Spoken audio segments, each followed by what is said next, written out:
बिस्मिल्लाहिर्रहमानिर्रहीम। So gentleman, welcome for the class number 5। आज की जो हमारी ट्रेनिंग है that is health and safety checklist.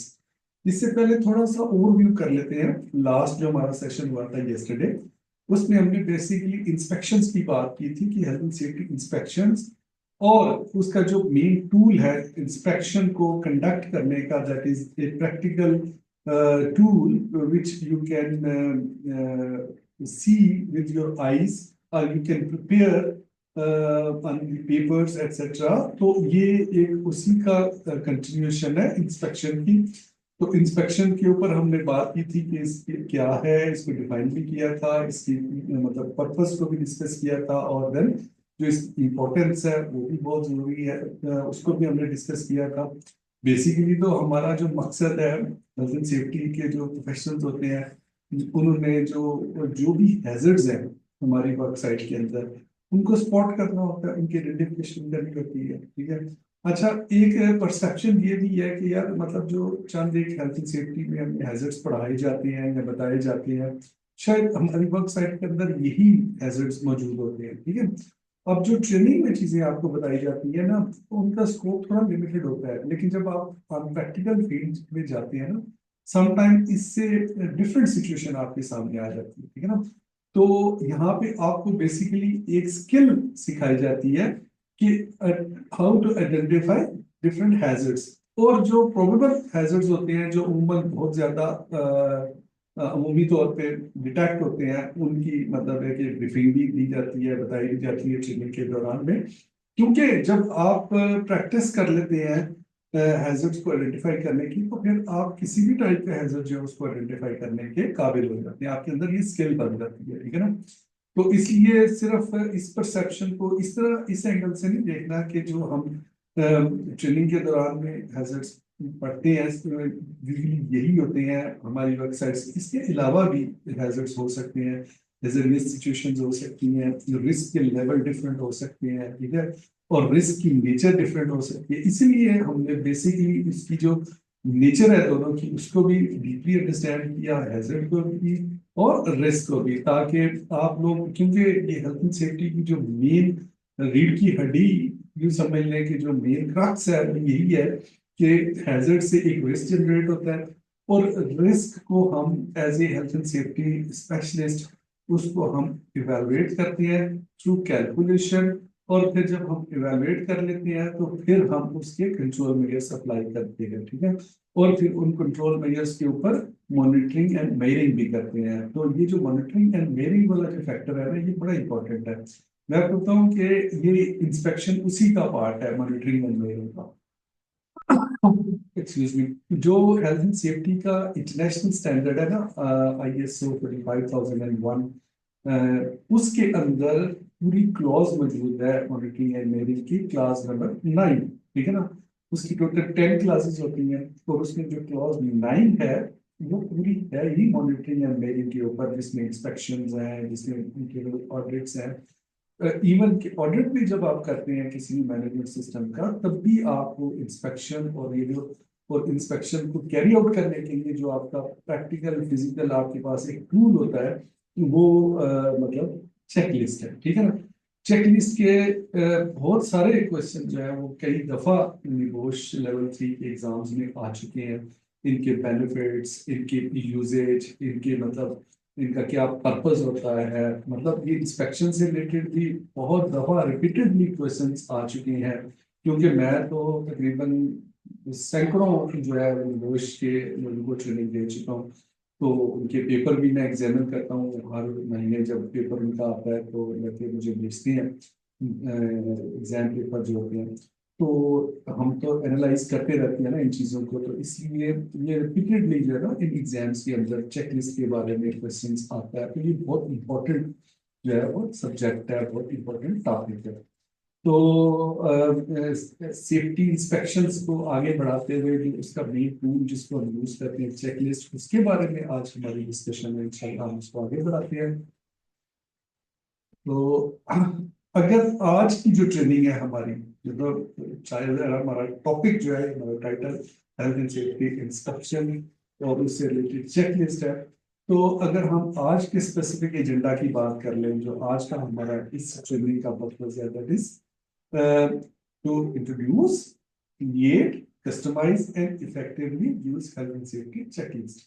मतलब इस ट्रेनिंग के अंदर I will make you learn about some definition and purpose of checklist, और उसको क्रिएट कैसे किया जाता है, और फिर उसको कस्टमाइज कैसे किया जाता है, और फिर उसका इफेक्टिवली यूज हम किस तरह कर सकते हैं, किस मकसद के लिए हम उसको यूज कर सकते हैं, किन किन चीजों को ख्याल रख के मतलब हम जब उसका यूज करते हैं अपने मुख्तलिफ प्रोसेसेस के अंदर, उनके ऊपर हम इंशाल्लाह डिटेल से डिस्कस करेंगे। ठीक है जी।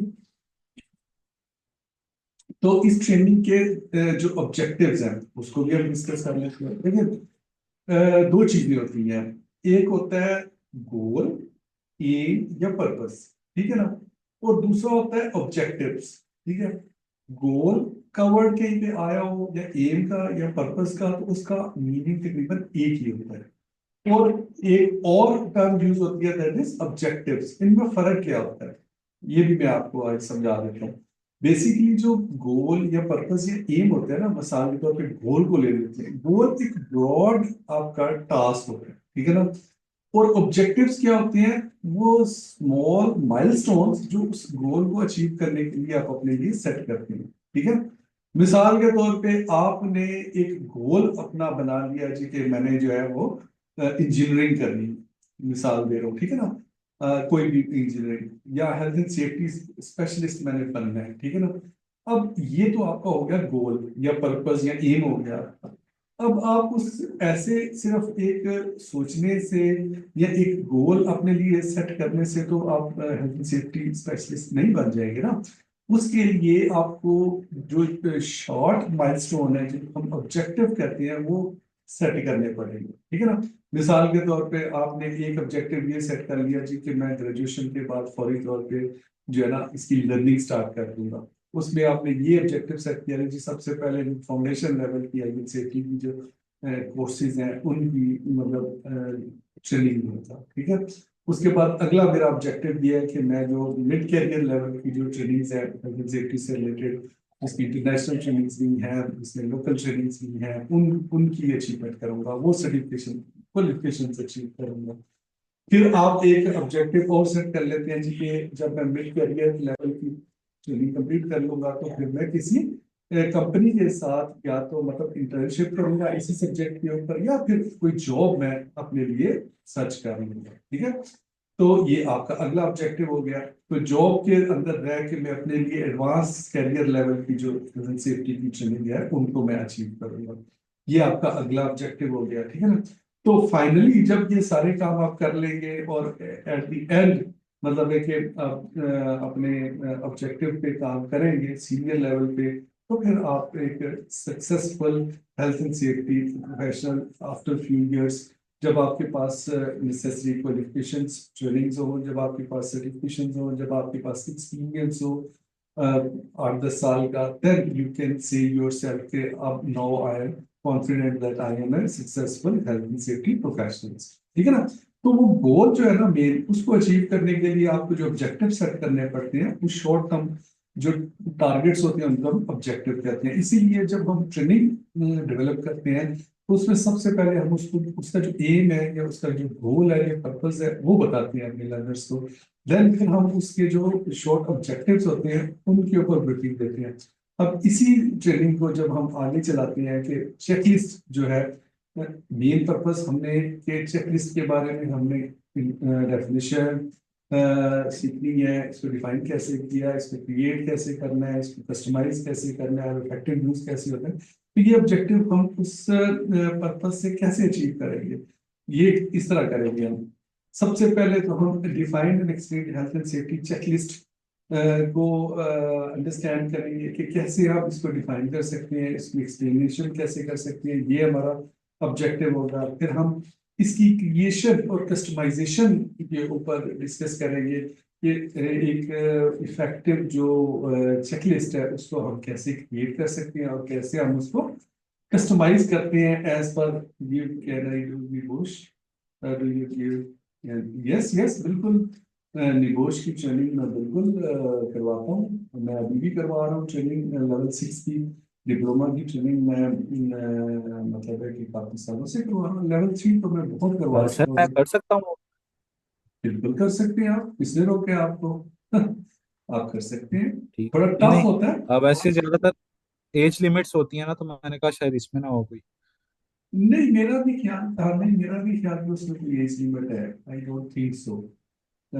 उसमें जो आपका क्राइटेरिया है ना वो ये वो होता है कि मतलब है कि आपका कल कब कंप्लीट होना है ए लेवल, 12 ग्रेड मेरा ख्याल है मिनिमम मेरा उसके तो लिए। अभी A1 चल रहा है, यानी अभी 2 साल हैं दो तकरीबन। साल बस वो अभी तो पहले। मेरा A1 है। अभी आप मेरा ख्याल है ए लेवल कर लें, उसके बाद फिर आप लेवल 3। हाँ, निगोश के जो अवार्ड लेवल के कोर्सेज हैं वो आप कर सकते हैं। इनके 3 कैटेगरीज होती है ना। एक अवार्ड लेवल की कैटेगरी है जो बेसिक सर्टिफिकेशन होती यस हैं। सर। एक होती है लेवल 3 की सर्टिफिकेशन जो कि मिड कैरियर लेवल की सर्टिफिकेशन होती है, जिसको हम लेवल 3 कहते हैं, ठीक है ना। एक होती है लेवल 6 जो कि एडवांस लेवल है, मतलब मैनेजरियल और सीनियर मैनेजमेंट लेवल या डायरेक्टर लेवल जिसको हम कहते हैं, जो डिप्लोमा है बेसिकली लेवल 6 का। तो ये 3 इनकी कैटेगरीज होती हैं। तो आप अवार्ड लेवल की सर्टिफिकेशन अभी कर सकते हैं। और लेवल 3 जो है ना, आप तब मेरा ख्याल है कर सकते हैं जब आप ए लेवल अपना कंप्लीट कर लेंगे, ठीक है। 12 ग्रेड जब आप कंप्लीट कर लेंगे okay sir. Then you can do that, ठीक है। Yes sir. चलो अच्छा। Okay sir.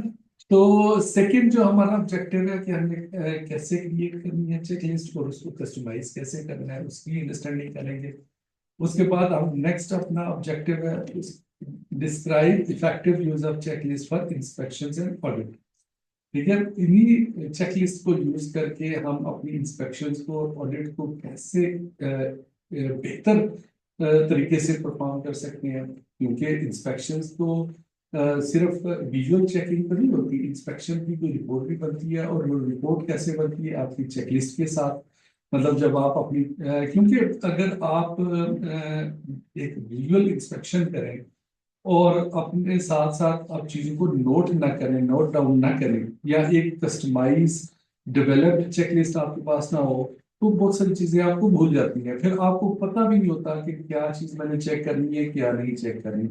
तो चेकलिस्ट एक इतना इफेक्टिव टूल है कि आपको उसमें मतलब पता चल जाता है कि मैंने कहाँ से, एक सिस्टमेटिक टूल है ना। मतलब उसमें आप एक सीक्वेंस से स्टार्ट लेते हैं, जैसे एक इंस्पेक्शन एक सिस्टमेटिक एक्टिविटी है। इसी तरह एक ये आपकी चेक लिस्ट है, एक systematic tool to perform a successful inspection है, ठीक है ना। और ऑडिट्स के अंदर तो इसका बहुत यूज होता है चेक लिस्ट का। बेशुमार चेक लिस्टें बनती हैं। मसलन आपने आपने डॉक्यूमेंट्स को रिव्यू करना है तो उसके लिए अलग चेक लिस्ट बनेगी। आपने हैजर्ड्स आइडेंटिफिकेशन करनी है उसके लिए अलग चेक लिस्ट बनेगी। इस तरह डिफरेंट एक्टिविटीज के लिए आपने मसलन कोई टूल को, आगे हम इसकी टाइप्स भी डिस्कस करेंगे। मतलब कोई अपनी वर्क साइट को, जैसे कल हमने वो एक जो है ना स्कैटर्ड किस्म की वर्क साइट उसकी इंस्पेक्शन की थी। तो वो कल तो हम वर्बली कर रहे थे ना, लेकिन जब आप प्रोफेशनली उसको परफॉर्म करेंगे तो आपके पास एक इफेक्टिव चेकलिस्ट होनी चाहिए, जिसमें फिर वो आपको पता हो जाएगा होगा कि कौन सा हैजर्ड आपने आइडेंटिफाई किया है और उसका मतलब इम्पैक्ट क्या है, उसके अंदर रिस्क का लेवल कितना है। क्योंकि सारे हैजर्ड जो है उनके अंदर जरूरी नहीं है कि हर हैजर्ड के अंदर रिस्क मौजूद हो। हाँ, किसी हैजर्ड के अंदर होता है किसी के अंदर नहीं होता, और ये आपने डिटरमिन करना होता है on the basis of your knowledge कि किस किस्म का रिस्क इस हैजर्ड के अंदर मौजूद है। क्योंकि हैजर्ड्स तो बहुत सारे होते हैं, और हमने पढ़ी है डेफिनेशन हैजर्ड की कि anything which has potential to cause. Potential does not mean always कि वो लाजमी आपको नुकसान करेगा। पोटेंशियल का मतलब ये होता है कि उसके अंदर नुकसान करने की सलाहियत मौजूद हो। ऐसी कोई भी चीज, ऐसी कोई भी एक्टिविटी, ऐसी कोई भी कंडीशन, ऐसी कोई भी मशीन, ऐसी कोई भी जो है वो केमिकल, ऐसा कोई भी चीज जो होती है जिसके अंदर पोटेंशियल मौजूद होती है उसको हम हैजर्ड कह देते हैं। लेकिन जरूरी नहीं होता कि हर हैजर्ड जो है वो रिस्क भी हो। रिस्क के लिए दो चीजें जो है वो मजीद चाहिए होती हैं। जब तक वो दो चीजें उसके अंदर हैजर्ड के अंदर ना आए वो रिस्क नहीं बनता, ठीक है। एक लाइवलीहुड होती है उस हैजर्डियस इवेंट के अकर होने की चांस, और दूसरा उसका कॉन्सिक्वेंस, ठीक है ना। जितना कॉन्सिक्वेंस ज्यादा होने का चांस होगा उतनी ही उसकी सिविलिटी ज्यादा होती है, उस रिस्क, ठीक है ना।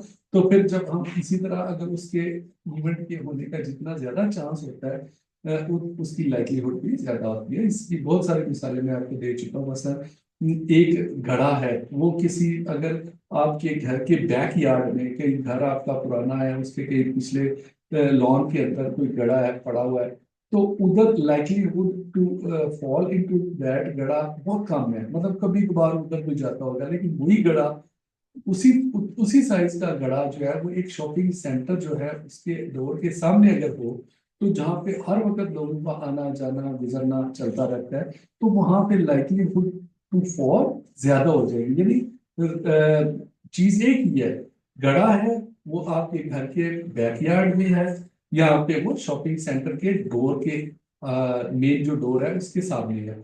तो लाइक्लीहुड दोनों की डिफरेंट है। एक लाइक्लीहुड जो है वो बड़ी माइनर सी है, क्योंकि कभी कभार उधर कोई बंदा जाता होगा, इसलिए गिरने का चांस भी कम है। लेकिन यहाँ पे जो शॉपिंग सेंटर है उसके सामने चूंकि लोगों का हर वक्त गुजर होता रहता है, आना जाना लगा रहता है, तो यहाँ पे जो है वो गिरने का चांस ज्यादा है। इसका मतलब लाइक्लीहुड यहाँ पे ज्यादा है। पोटेंशियल दोनों की सेम है, वो भी हैजर्ड है, ये भी हैजर्ड है, लेकिन लाइक्लीहुड किसकी बढ़ गई, जो कि आपके शॉपिंग सेंटर के अंदर है। इसी तरह फिर जब हम उसकी सिविलिटी की बात करते हैं कि वो फिर गड़ा कितना लंबा है, कितना बड़ा है, उसके अंदर अगर कोई गिरेगा तो उसको किस लेवल की चोट आएगी, क्या वो खाली छोटा सा जख्म होगा, या उसकी हड्डी खुदा रास्ता टूट जाएगी, या कोई और मेजर इंजरी हो जाएगी जिसकी वजह से उसको हॉस्पिटलाइज करवाना पड़ जाए, तो उसकी बेसिस के ऊपर हम उसकी सिविलिटी को भी कैलकुलेट करते हैं। फाइनली जब हम इन दोनों को मल्टीप्लाई कर लेते हैं तो हमारे फर्स्ट लेवल ऑफ रिस्क आ जाता है। उस लेवल ऑफ रिस्क के मुताबिक फिर हम उसकी इवेलुएशन करके फिर हम उसको जो इफेक्टिव कंट्रोल मेजर होता है वो हम प्लेस करते हैं, ठीक है। तो चेक लिस्ट का इन जो इंस्पेक्शंस होती हैं, ऑडिट्स होते हैं, इनके अंदर बहुत ज्यादा रोल होता है। तो ये भी हमारा ऑब्जेक्टिव है, इसको भी हमने अंडरस्टैंड करना है। उसके बाद हमने अंडरस्टैंड करना है जी कि understand the common pitfalls and best practices and checklist. मतलब वो कौन सी कॉमन गलतियां हैं जो चेकलिस्ट के दौरान में हम करते हैं, ठीक है, और वो कौन सी बेस्ट प्रैक्टिसेस हैं जिनको फॉलो करके हम एक सक्सेसफुल चेकलिस्ट के जरिए जरिए अपनी इंस्पेक्शन को कामयाब बना सकते हैं। तो ये चार बेसिक हमारे आज के लर्निंग ऑब्जेक्टिव है जिनको हमने अचीव करना है आज की ट्रेनिंग में। अब हम पहले लर्निंग ऑब्जेक्टिव की तरफ आगे बढ़ते हैं। तो अगर हम इसको डिफाइन करें और मतलब इसका पर्पस जो है उसको डिस्कस करें, तो आप जरा थोड़ा सा मुझे, मतलब मैंने काफी आपको कॉन्टेक्स्ट दे दिया, बैकग्राउंड, तो थोड़ा सा मुझे बताएंगे कि बेसिकली ये जो चेक लिस्ट है ये क्या है, आपके जेहन में इसका क्या खाता है। जी, हैदर अली या अली हैदर या अवैस, अली हैदर आप बताना पसंद करेंगे या? सर। जी, जी अली हैदर। सर चेकलिस्ट हम्म, चेकलिस्ट सर, मेरे ख्याल में कि चेक करना कहीं कोई मतलब सेफ्टी मतलब कोई हैजर्ड वगैरह तो नहीं है। हाँ, वो तो देखिए, वो तो चेकिंग करना ही होता है हमने, लेकिन उसके लिए मतलब हम किसी प्रोसीजर के तहत चलेंगे ना। खाली मतलब हम विजुअल ऑब्जर्वेशन तो नहीं करेंगे ना।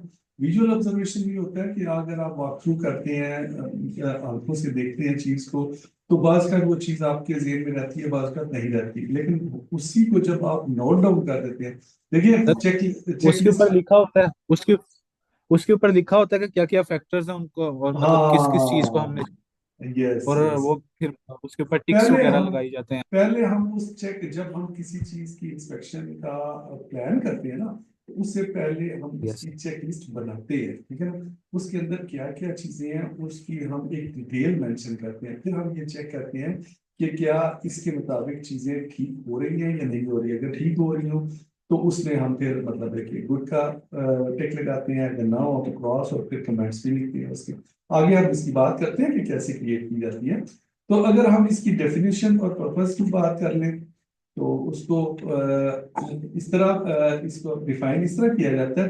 देखिए, एक होता है कॉन्सेप्ट को क्लियर करना, फिर जहाँ पे कुछ जो प्रोफेशनल टर्म्स हैं, उनकी जो ऑफिशियल डेफिनेशंस हैं, उनको भी आपको एज इट इज डिफाइन करना आना चाहिए, क्योंकि एग्जाम्स के अंदर ये चीजें, जो इंटरनेशनल एग्जामिनेशन होती हैं उनके अंदर ये चीजें पूछी जाती हैं। अब health and safety checklists are systematic tools used to identify, evaluate and control hazards in the workplace. अब ये वो मतलब फिजिकल टूल्स होते हैं, वो पेपर्स के ऊपर बनी हुई चेकलिस्ट होती हैं, टेम्पलेट्स होते हैं, जिनको हम हैजर्ड्स को ना सिर्फ आइडेंटिफाई करते हैं, उनको इवैल्यूएट भी करते हैं। यानी यानी समझे कि आधी रिस्क असेसमेंट हम अपनी चेकलिस्ट के ऊपर कर लेते हैं, और कंट्रोल भी हम उसके ऊपर सजेस्ट कर सकते हैं। जो बड़ी कंपनीज होती है उनके अंदर जो चेकलिस्ट होती है, बड़ी ब्रॉड चेकलिस्ट बनी होती है, उनके प्रॉपर टेम्पलेट्स बने होते हैं। और इंशाल्लाह ताला आपको मेरे ग्लोबल स्किल्स एकेडमी वाले प्लेटफॉर्म पे जो प्रोजेक्ट है ना हमारा डॉक्यूमेंट्स वाला, उसमें बेशुमार चेकलिस्ट इंशाल्लाह इन फ्यूचर मिलेगी जल्द। आपको हर तरह की जिस किस्म की भी आपने इवैल्यूएशन करनी होगी अपनी कंपनी के अंदर, किसी इक्विपमेंट की करनी है, किसी वर्क साइट की करनी है, या किसी एक्टिविटी की आपने इंस्पेक्शन करनी है, तो इंशाल्लाह आपको बने बनाए टेम्पलेट वहाँ पे मिल जाएंगे। ठीक है ना। तो ये हम काम करते हैं बेसिकली सिस्टमेटिक। कल भी मैंने आपको समझाया था कि सिस्टमेटिक का क्या मकसद होता है, कि ऐसा काम जो एक सीक्वेंस के साथ किया जाए उसको हम सिस्टमेटिक कहते हैं। ठीक है। अगर हम इसके पर्पस की बात कर लें कि ये चेकलिस्ट क्यों बनाई जाती है और क्यों इस्तेमाल की जाती है, तो it is defined as they help ensure compliance with regulation, reduce risk and increase efficiency. ठीक है ना। ना सिर्फ इनके जरिए जो हम इंस्पेक्शन परफॉर्म करते हैं चेकलिस्ट के जरिए, ये हमारा कंप्लायंस इंप्रूव करती हैं, इसलिए कि जो रूल्स एंड रेगुलेशन हमारे ऊपर अप्लाई होते हैं, अगर हम उनको वायलेट कर लें, ठीक है, तो बाज का मुमकिन है कि इन्वेस्टिगेशन हो जाए गवर्नमेंट लेवल के ऊपर। ठीक है। और अगर वो गवर्नमेंट लेवल के ऊपर इंस्पेक्शन हो जाती है या इन्वेस्टिगेशन शुरू हो जाती है, तो उसमें हो सकता है हमारी मैनेजमेंट की गलती भी जो है सामने आ जाए। ठीक है। और उसमें कोर्ट में जाना पड़ जाए आपको, उसमें आपको फिर वहां पे फाइन हो जाए, आपके ऊपर कोई लीगल ऑब्लिगेशंस आ जाए, कोई मतलब कॉम्पनसेशन पे करनी पड़ जाए। तो इसलिए जब आप अगर इंस्पेक्शंस करते रहेंगे अपनी timely with the use of this checklist, तो आप कंप्लाई करेंगे उन रेगुलेशंस के साथ। ठीक है ना। तो रेगुलेशन को कंप्लाई करने का मतलब होता है कि कवानीन पे अमल करना। ठीक है ना।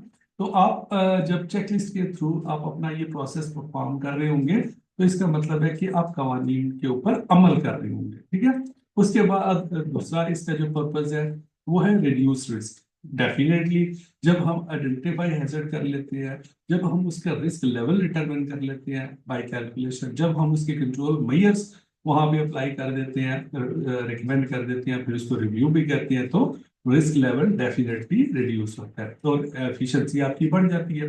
लेकिन जहाँ पे हादसा कम हो जाए, जहाँ पे हादसा कंट्रोल हो जाए, वहाँ पे ऑटोमेटिकली आपकी जो वर्क साइट की प्रोडक्टिविटी होती है, आपके वर्कर ज्यादा खुशी के साथ काम करते हैं, ज्यादा एनर्जी के साथ, ज्यादा एफिशिएंसी के साथ आपका काम करते हैं। मसलन अगर मिसाल देता हूँ कि अगर खुदा खास्ता आपकी कंपनी के अंदर कोई हादसा हो जाए और कोई सीरियस इंजरी हो जाए, तो लोगों का मोराल डाउन हो जाता है, सारों का, बाकी जितने भी होती है ना, वो बड़े अपसेट हो जाते हैं। वो कहते हैं यार ये पता नहीं कोई साथी हो आपका या आपका जानने वाला हो, दोस्त हो, जाहिर है आपके साथ जो काम करते होते हैं उनके साथ एक एफिलिएशन भी बन जाती है, तो वो मोराल बड़ा डाउन हो जाता है। उसकी वजह से उनका काम करने को दिल नहीं करता, कोई छुट्टी कर जाते हैं, कोई डीमोरल हो जाते हैं। ठीक है ना। तो उससे आपकी एफिशिएंसी जो है डिक्रीज हो जाती है, ओवरऑल प्रोडक्टिविटी की। लेकिन अगर आपके हादसा ना हो रहे हो, कंट्रोल्ड हो, आपके जो हैजर्ड्स हैं और आपके रिस्क जो है उनमें कंट्रोल हो, हादसा का बाइस ना मान रहे हो, तो फिर क्या होगा, आपकी एफिशिएंसी जो है वो इंक्रीज कर जाएगी, ये आपकी प्रोडक्शन जो है वो बढ़ जाएगी। जब प्रोडक्शन बढ़ेगी तो डेफिनेटली आपका प्रॉफिट भी इंक्रीज हो जाएगा। और ये है बेसिकली मेन। देखें जो हेल्थ सेफ्टी के लोग होते हैं ना, ये बिजनेस को बहुत बड़ी सपोर्ट देते हैं बेसिकली, क्योंकि अगर आप एक effective health and safety culture वहाँ पे बनाने में कामयाब हो जाती है ना, तो इसका मतलब ये है कि आप कंपनी की जो प्रोडक्टिविटी है, जो प्रॉफिटेबिलिटी है, उसके अंदर डायरेक्ट कंट्रीब्यूशन है आपका। ठीक है। यानी जो प्रॉफिट आएगा, आपकी वर्क एफिशिएंसी बढ़ेगी, उससे ज्यादा प्रोडक्ट आपकी सेल होगी, ज्यादा बिजनेस बनेगा आपका, और ज्यादा आपको प्रॉफिट मिलेगा, तो आपकी ओवरऑल खुशहाली आएगी, आपकी ऑर्गेनाइजेशन ग्रो करेगी। ठीक है। आगे चलते हैं जी। अगर अगर अब हम अगर इनके बेनिफिट्स की बात कर लें, जैसे मैं साथ साथ आपको बता भी रहा हूँ, लेकिन यहाँ पे हम एक ऑर्गेनाइज तरीके से इन तमाम बेनिफिट्स को जो है वो डिस्कस कर लेते हैं वन बाय वन। एक तो इस इन चेकलिस्ट का ये फायदा होता है कि आपकी कंप्लाइंस जो है with the regulation and standard जो है वो इम्प्रूव हो जाती है, जो कि हमने पिछले सेशन में भी बात की कि कंप्लाइंस को मतलब विद द रेगुलेशन होना बहुत जरूरी होता है। क्योंकि अगर कंप्लाइंस ना हो रहा हो आपके रूल्स एंड रेगुलेशन की, मसलन आपकी कंपनी जो है वो मिसाल के तौर पे कोई केमिकल्स मैन्युफैक्चरिंग करती है और आपके मुल्क के अंदर केमिकल से रिलेटेड कोई कवानीन मौजूद है, तो अगर आप उनकी इंस्पेक्शन नहीं करते अपने जो केमिकल्स हैं और गवर्नमेंट के जो कवानीन है उनको कंप्लाई नहीं करते, उन पे इम्प्लीमेंट नहीं करते, तो अचानक अगर गवर्नमेंट का छापा पड़ जाता है, वहाँ पे इन्फोर्समेंट हो जाती है, तो वो फिर क्या आपके लिए बहुत बड़ा सीरियस केस बन जाता है, ठीक है ना। तो उसमें काफी यहाँ तक हो जाता है, जो एडवांस कंट्रीज हैं उनके अंदर बिजनेसेस भी बंद हो जाते हैं इन कंप्लायंस पर पूरा ना उतरने की वजह से। इसलिए कंप्लाई करना बहुत जरूरी होता है। तो ये चेक लिस्ट आपको हेल्प करती है to comply with your regulation. और इसके बाद reduce risk of accident and injuries.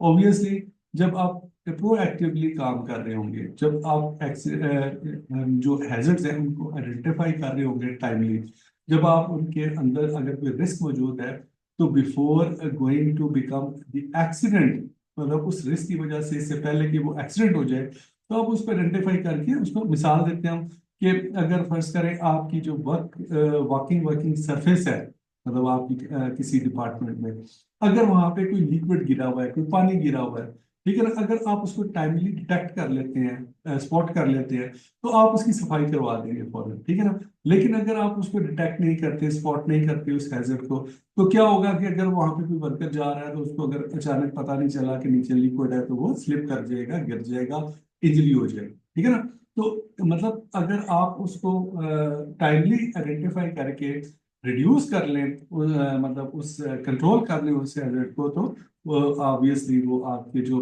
Accident है वो नहीं होंगे, और एक्सीडेंट नहीं होंगे तो ज़ाहिर इंजरीज भी नहीं होंगी या कम होंगी। उसके बाद increased efficiency in identifying and controlling hazards. इस चेकलिस्ट के जरिए जब आप एक और सिस्टमेटिक तरीके से इंस्पेक्शन करते हैं, तो इससे आपकी जो हैजर्ड को आइडेंटिफाई और कंट्रोल करने की जो एफिशिएंसी है वो बढ़ जाती है। जैसे मतलब अगर फर्ज करें अगर आपके पास चेकलिस्ट ना हो, लेकिन आपने पहले उसमें प्लानिंग से उसके जो उसको कस्टमाइज करके एक टेम्पलेट के अंदर ना किया हो, तो क्या आपको समझ नहीं आएगी कि यार पहले कौन सा हैजर्ड मैं लिखूं, उसका क्या लिखूं, उसको कैसे मैं डिफाइन करूं, किस खाने में लिखूं, कहाँ पे नोट करूं। मसलन आप बगैर चेकलिस्ट के चले गए, तो आपने कोई हैजर्ड अचानक देखा, अब आप ढूंढ रहे हैं यार कहाँ पे मैं इसको लिखूं, क्या लिखूं इसका, ठीक है ना। जबकि एक सिस्टमेटिक चेकलिस्ट अगर आपके पास बनी होगी, तो आप फौरन उसके मुतलका खाने के अंदर उसके जो भी रिपोर्ट आपने देखी है, जो भी चीज आपने ऑब्जर्व की है, वो उसके मुताबिक आप नोट डाउन कर देंगे, तो आपकी एफिशिएंसी इससे बढ़ जाती है। उसके बाद enhanced employ involvement and participation, ये भी इसका चेकलिस्ट का एक बेनिफिट है कि मतलब जब आप इंस्पेक्शन कर रहे होते हैं with the help of this checklist, तो आप जिस तरह इंस्पेक्शन के अंदर हमने पढ़ा था कि उसके उससे भी ये एम्प्लॉय इन्वॉल्वमेंट जो है वो इंश्योर होती है, क्योंकि जब आप कोई भी स्पॉट करने के लिए हैजर्ड या उसका रिस्क जब बातचीत करते हैं अपने वर्कर के साथ, तो इसका मतलब है उसकी इन्वॉल्वमेंट हो रही है आपके साथ। क्योंकि बहुत सारे ऐसे हैजर्ड होते हैं या हैजर्डियस सिचुएशन होती है जो आपको मतलब तब तक पता नहीं चलती जब तक आप उसके मुतलका ऑपरेटर, जो भी उस मशीन के ऊपर ऑपरेटर है या वर्कर है, उससे आप बात नहीं कर लेते। तो उससे बातचीत करने से आपको फिर एग्जैक्ट लोकेशन का और उस हैजर्ड का पता चल जाता है, या उसके अंदर अगर वो रिस्क इख्तियार कर चुका है वो हैजर्ड, तो उसके फिर आप उसको अपनी जो नॉलेज है उसके मुताबिक एवेलुएट इजीली कर सकते हैं, ठीक है जी। उसके बाद ये जो चेक लिस्ट है, ये बेहतर डॉक्यूमेंटेशन एंड रिकॉर्ड कीपिंग का भी बेहतरीन एक टूल है, ठीक है ना।